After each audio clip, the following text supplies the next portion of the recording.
Planning your Disney World trip can be scary, stressful, and overwhelming. But it doesn't have to be. Today, we are breaking down how to pick the best park for each day of your Disney World trip. Some general notes before we hop right in. First things first, the parks are always going to be busier on the weekends. That's just kind of how it is, and you'll notice a pattern of that as we talk about the days of the week that you should stop by later throughout the video. Lots of out-of-town guests find it a lot easier to travel in on those days. Locals are free those days, so it just is like a lot of people that come in together at the same time on the weekends. You get it, I get it, they're just going to be busier. That is why we're going to recommend, if possible, to plan your trip Monday through Friday, and if you have to, maybe a day or two on the weekend, but try to have a majority of your trip Monday through Friday if you're looking for the best crowds and lowest wait time. It's also really important to note when you're going throughout the year. So we love the holidays. They are some of our favorite times. The Halloweens, the Christmas, all the jazz. That being said, so does everyone else. It is just going to be busier during this time and the summer. So holidays and the summer, it's going to be busy. When does that mean that it's not super busy? There's really only a few months. So like January, February, and beginning of March, right before spring break starts, are wonderful times to go. April is a great time to be there, and May until school starts getting out. So kind of those pockets between school vacations and the holidays. If you have all of this in mind, get ready because now it's time to pick your park days. Now, starting out at the OG Disney World Park, this one is flexible. There are many people who like to start their trips in Magic Kingdom. It has the most to do, it's the most Disney, air quotes, and it can be the longest park day. So starting off with fresh feet and big hearts in Magic Kingdom might be perfect for you. On the other hand, some visitors like to end at Magic Kingdom for a big finale to your trip. Just know you will probably be exhausted at this point, so maybe that pixie dust will push you through. Or you might have a tough final day. If we're talking specific days of the week, the worst day to visit is Friday. In our experience, this tends to be a popular day because it's either when people arrive for their vacations and plan to hit Magic Kingdom first, or the last day of their trip and they plan to hit Magic Kingdom last.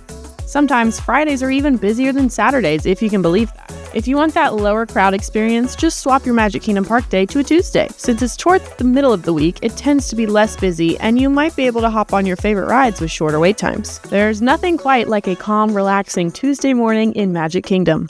No, we can't guarantee this. This is just what we've noticed. This is one of the parks that feels the weekend strain the heaviest, considering it's the original park and therefore the most popular.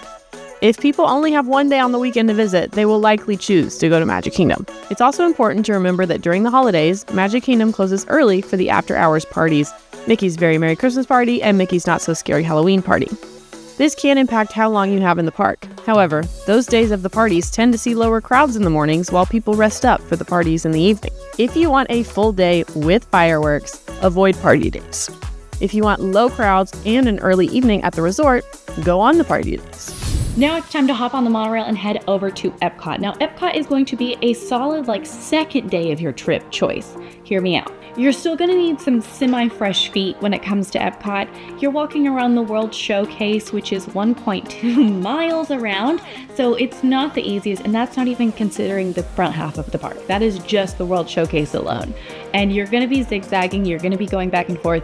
You're going to need those kind of semi-fresh feet. Plus, you're still early on. You don't really need nutrition at this point in your trip. You're still living high on those deep fried cheesy good bites or the super sweet chocolatey cupcakes of it all.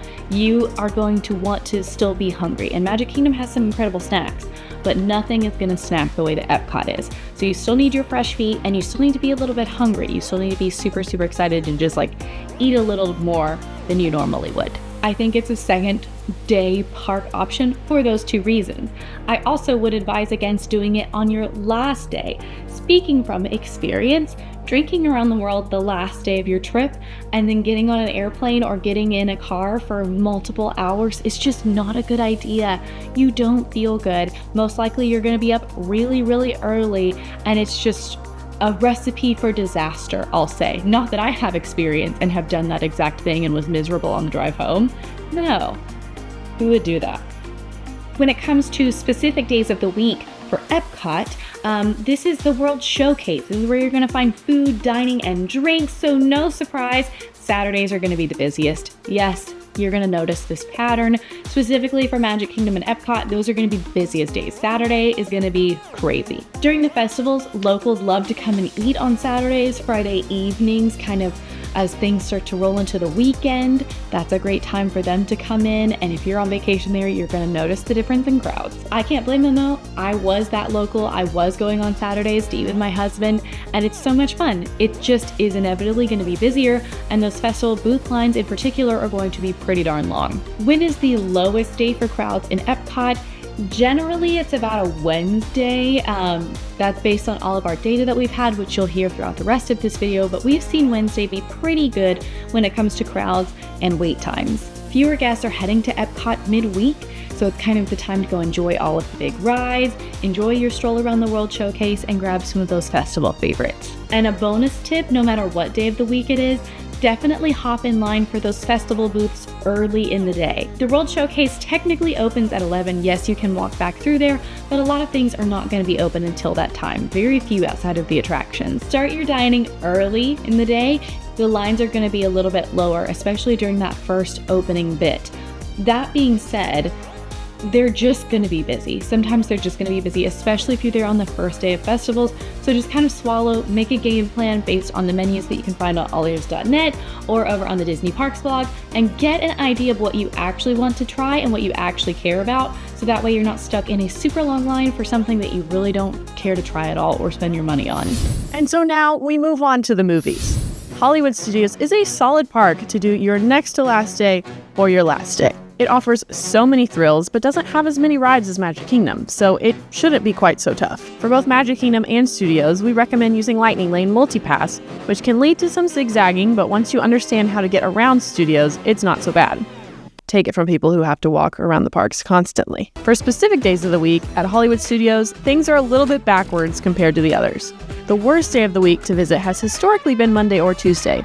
Maybe it's because people expect the weekends to be the busiest, so they go with a weekday instead. Nonetheless, Monday wait times might be a bit higher than you'd want. Wednesdays and Thursdays seem to be better off, crowd-wise. And finally, that takes us to Animal Kingdom. Love you, Animal Kingdom. Brace with me if you're a DAC fan. We're going to say some things, and it's true, but also not in our hearts. So, Animal Kingdom is going to be similar to Magic Kingdom. It's going to either be a great place to start your trip or a great place to end your trip. It's really flexible in that way, which can be nice. You can begin your trip by starting off at the most chill park. You're kind of like dipping your toe into the Disney things. There's not that many rides, especially with Dinoland USA currently closing. It's about halfway closed. And it's transforming into Pueblo Esperanza, which will be open in 2027. All that to be said, it means there's even fewer rides right now.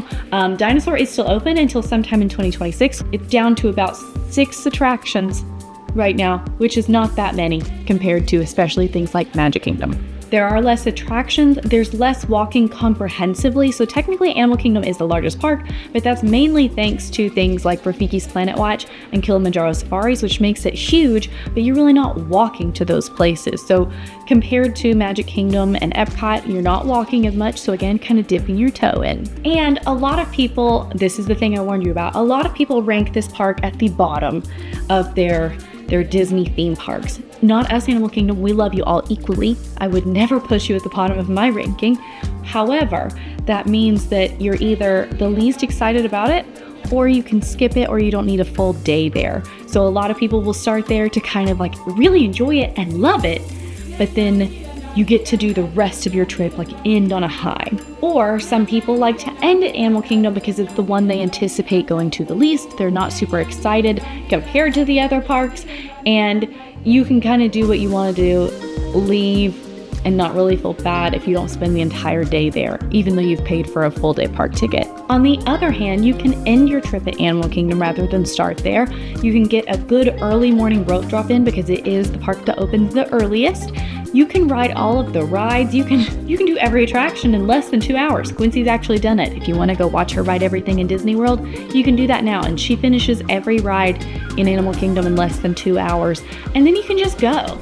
You can do a lovely rope drop, you can get a breakfast, you can head out. So a lot of people will do this on the last day of their trip before they have a afternoon or evening flight, or if you have a little bit of a shorter drive, do it and then just kind of hop in the car and hit the road. It's also a great way to enjoy the rest of your morning and then relax the rest of the afternoon if you're doing Disney Springs or you really want to do a cool day before you're going, or if you're just trying not to pay for another room that night, you can do Animal Kingdom on the day you leave easily.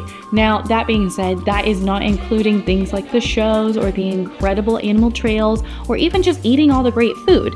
But for some people, they're just ride people, so it's easier to skip those things. I'm not saying you should, I'm just saying you could. Like I said, Animal Kingdom is going through some massive changes and it is down to 6 rides right now. A new show should be opening sometime in winter 2025. It's going to be the Zootopia Better Zoogether. It's actually replacing It's Tough to Be a Bug in the Tree of Life Theater. Like I said, Dino Land is sadly up for extinction, which is making me sick to my stomach, but I'm trying not to think about it. And that entire new land is going to feature IPs like Encanto and Indiana Jones, which is really, really exciting. It just means that there's a lot not happening right now that we can participate in. A lot is happening. You just can't go put on a construction hat and make it happen faster. We have to wait our turns. All this to be said, Animal Kingdom is super flexible where it falls when it comes to planning what days you should go to what parks. Especially when it comes to what's the right day, Animal Kingdom really doesn't have a bad day to go the way that the other parks do. Inevitably, the weekends are going to be busier. That's just how the weekends are, pretty much anywhere you go. Even your local mall. Saturdays are going to look tougher. Outside of that, Animal Kingdom, pretty much any day of the week is going to work out for you. And with Animal Kingdom, it's also a great park to start at and then end at a different park. Lots of park hopping, again, because it's just not as big as the others. There you have it. We hope we helped plan the day or all the days of your trip. And that is it for today's video. Thank you so much for watching. Be sure to like the video and subscribe so you don't miss anything. We post tips, tricks, challenges, resort reviews, restaurant reviews, and more from Disney World all week long because we're serious about fun. See you next time. Oh, and don't forget the secret code. Secret code. Put it in the comments. Thanks. Bye.